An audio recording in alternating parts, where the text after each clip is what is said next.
There we go. I'm live. Okay, we're live now. All right, no screen share. What is this? Oh, share screen. There we go. Let's go with a share screen here.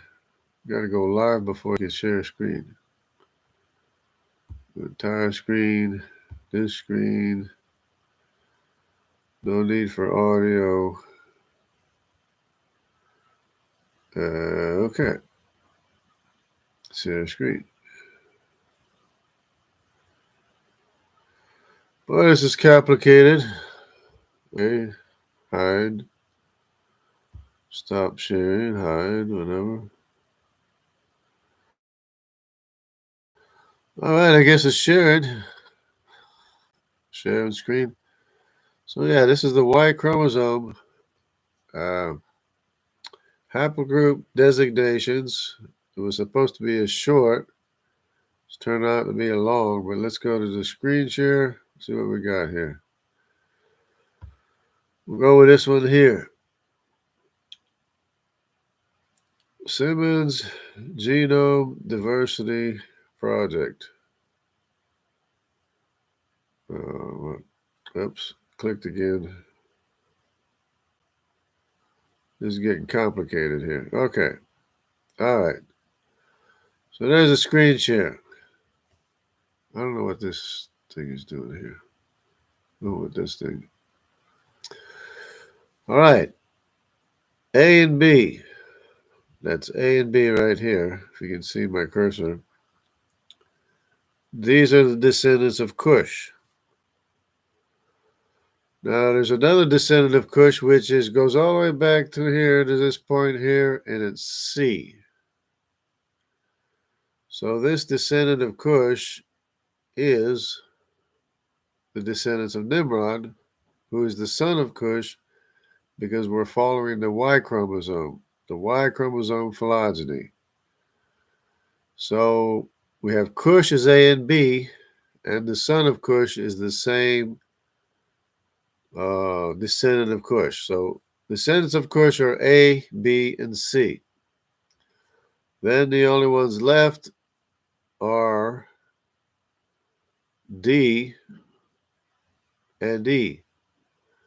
D branches off from E2 instead of E branching off from D. It's D that branches off from E2. So there's a E1, E2, E3. It doesn't show them here necessarily, showing E2 here. Remember, the E2 would be Canaan then, because D is the descendants of Canaan in Asia. That would be Japan, China, and Tibet, and the Andamanese Islands. These are the descendants of Canaan, which is also Hamitic, the same as C is Hamitic. But these Hamitic haplogroups are both in Asia. So we have E1 is Put, E2 is Canaan, E3 is Mitzrayim,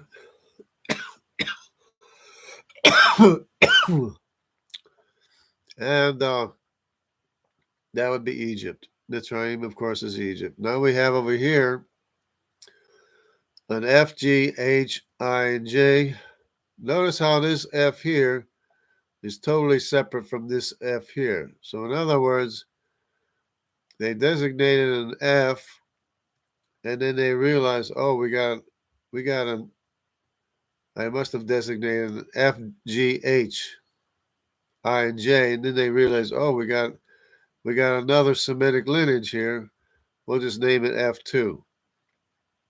So this would be the designation then of Aram and Lud, the sons of Shem, which are the Semitic sons of Shem.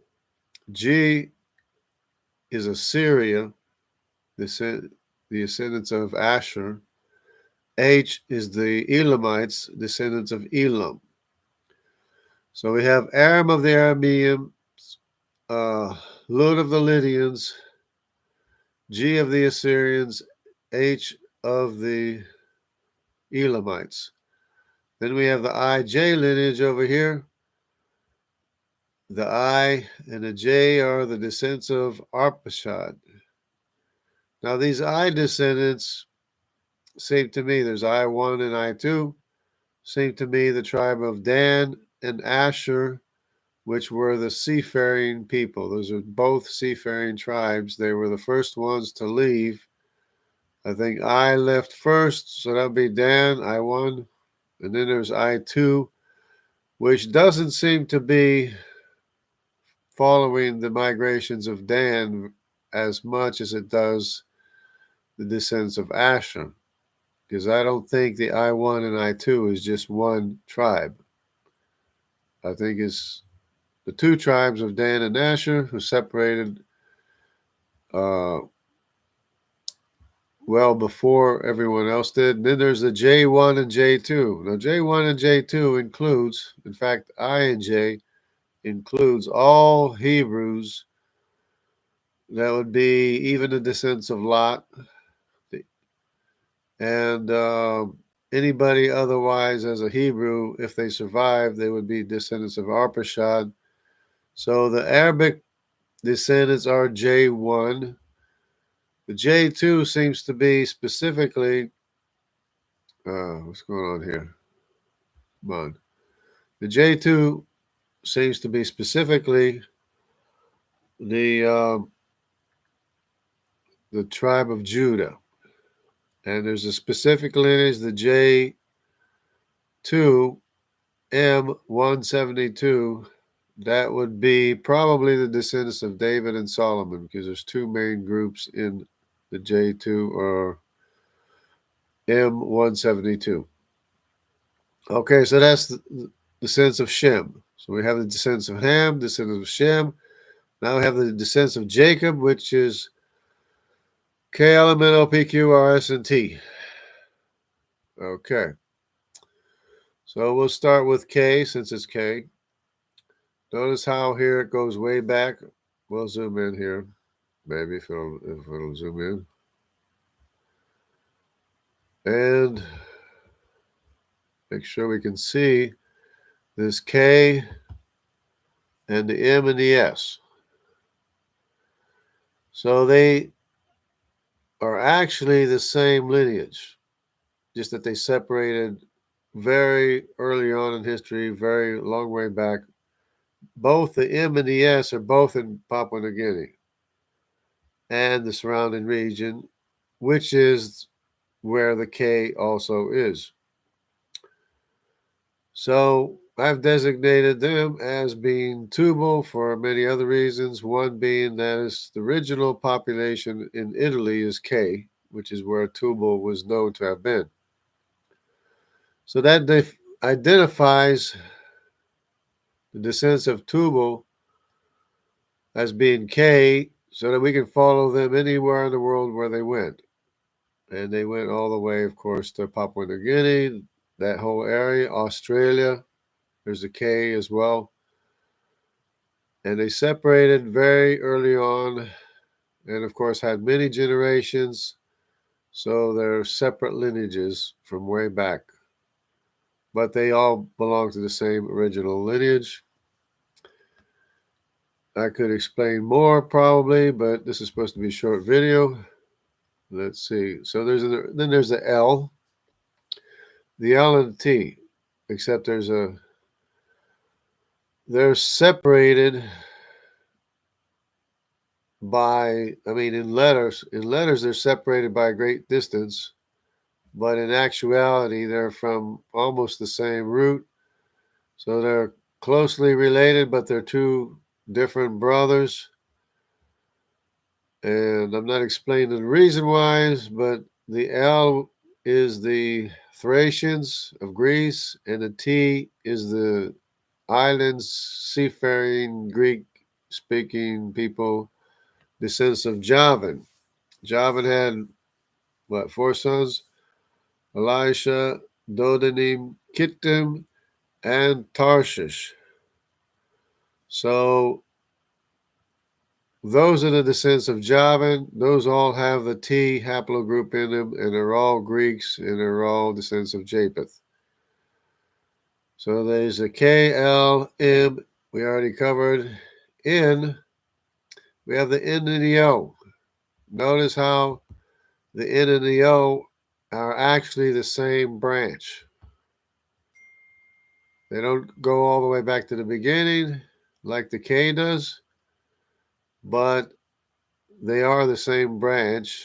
So they're designated as Magog because of the area of N is in Eastern Europe, as well as O is in Eastern, more Eastern in Asia. But it's the same lineage that separated, so they're both Magog. So now the only one missing here is a P,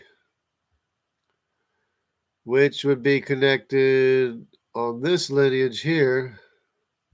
So it'd be P, Q, R, and the S we covered, and the T we covered. The P is a significant population, but it doesn't show up in a lot of these studies. So the P I have designated as Meshech, whereas before N was Meshech, but it's really belongs to the O lineage, the N. And the P is by itself, a separate lineage that is also in Asia, and it's also in Eastern Europe, believe it or not. So what you have is all three of these brothers, Magog, Meshech, and Tubal, are all in the same areas. They're all together, whether it's in Eastern Europe or East Asia or Asia.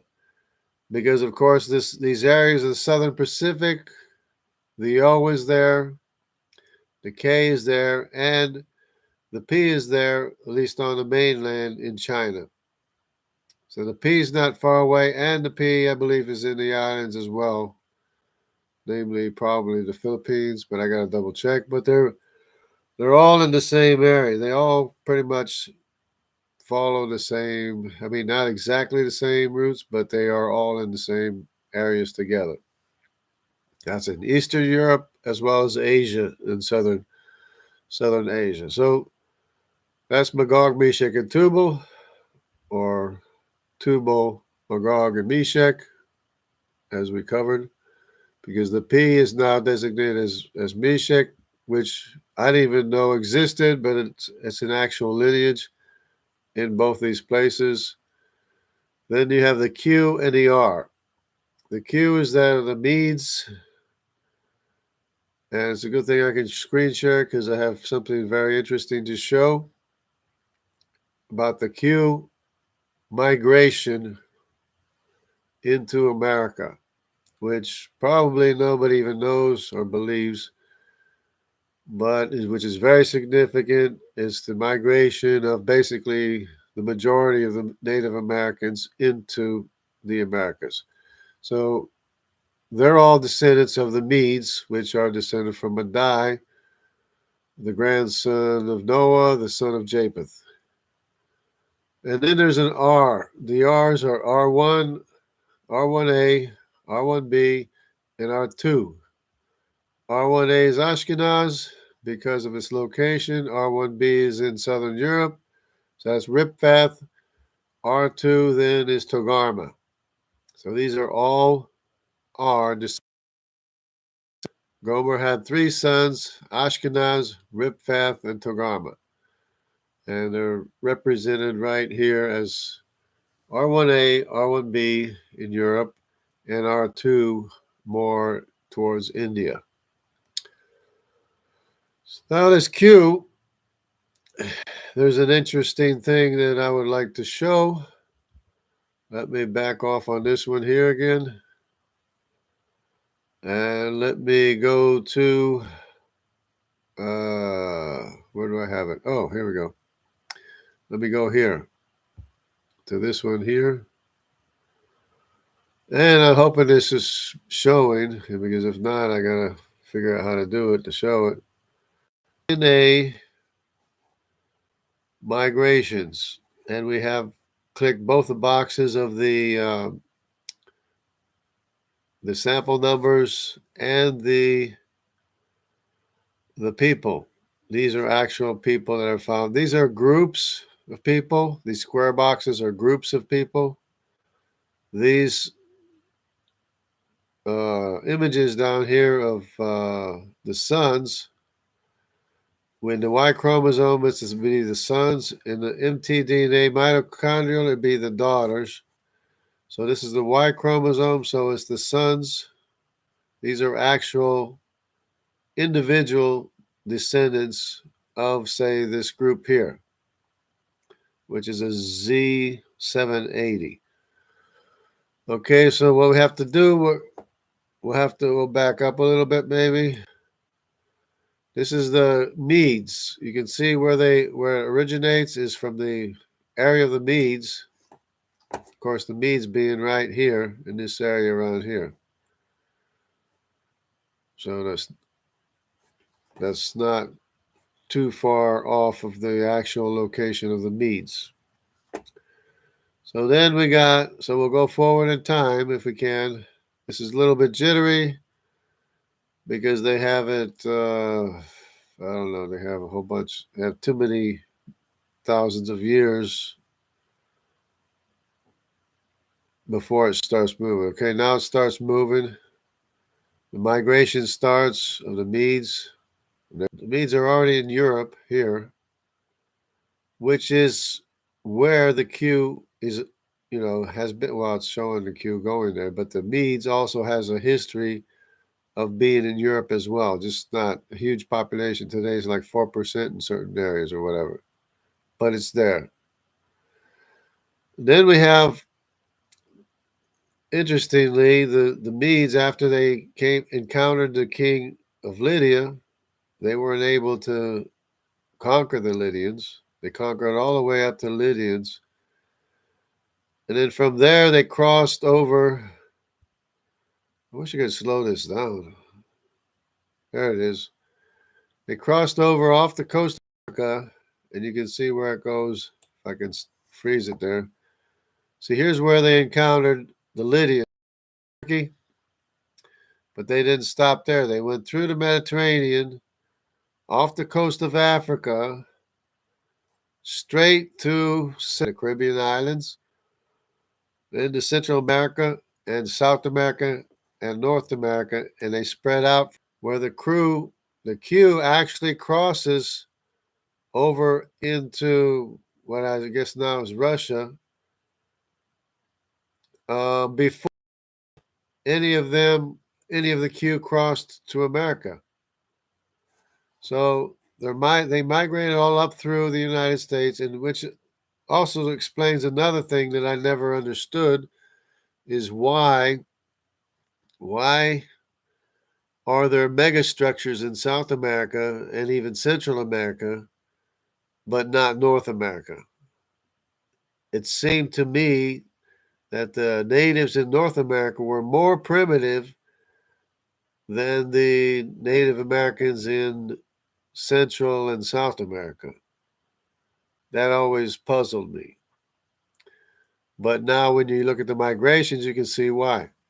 Because they didn't start in North America. They didn't start by crossing the Bering Strait. Later on, there is a lineage that does cross the Bering Strait into Alaska. This would be the Inuits that cross over following the whales and seals into the North America, all the way into North America. Be the Inuits all the way up in North America. But that's a different lineage than the main lineage that crossed over into Central America. And as we can see, we'll just move ahead in time a little bit. All right, so that's it. That's that. And hopefully, see, we got Dana here. Greetings, Doki Doki. Jungle Dana. Hello. There we go. Let me see if I can click on these. Do they come up? Oops. Anyways, this is a new way of streaming. This is from YouTube itself. So I don't know how it's going to turn out. It looked like it turned out so. At any rate, but that's it. Okay, so there we go. Oops. Anyway, all right. I guess that's about it. Anyways, so everybody take care. Have a great weekend, the rest of it, and God bless everybody. And we'll see how this turns out. I'll go check it out now. Doesn't look like it's working very well, but anyway, that's what can I do? All right, God bless everybody. Take care.